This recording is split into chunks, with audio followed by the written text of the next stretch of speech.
আমাদের এখন পর্যন্ত কোনো শিডিউল বিপর্যয় ঘটে নাই। আপনারা ইতিমধ্যে জেনেছেন যে নীলসাগর এক্সপ্রেস ট্রেনটি সান্তাহার পার হয়ে যে দুর্ঘটনায় কবলিত হয়েছে।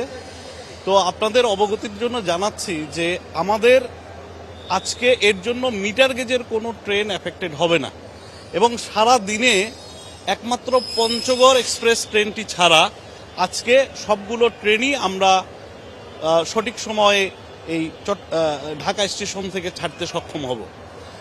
আর আপনাদের অবগতির জন্য আরও জানাচ্ছি যে শুধুমাত্র ডিসরাপশনটা হয়েছে পার্বতীপুর সান্তাহারের মধ্যে।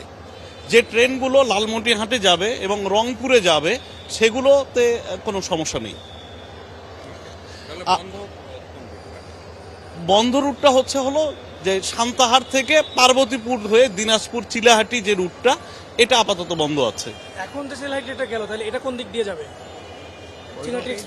আমরা ধারণা করছি যে এটা ওখানে পৌঁছতে এটা উদ্ধার কাজ শেষ হয়ে যাবে। আপনাদের কি মনে হয় 7টার আগে কি যে ট্রেনটার দুর্ঘটনা হয়েছিল সেটা কি উদ্ধার কাজ সম্পূর্ণ হবে?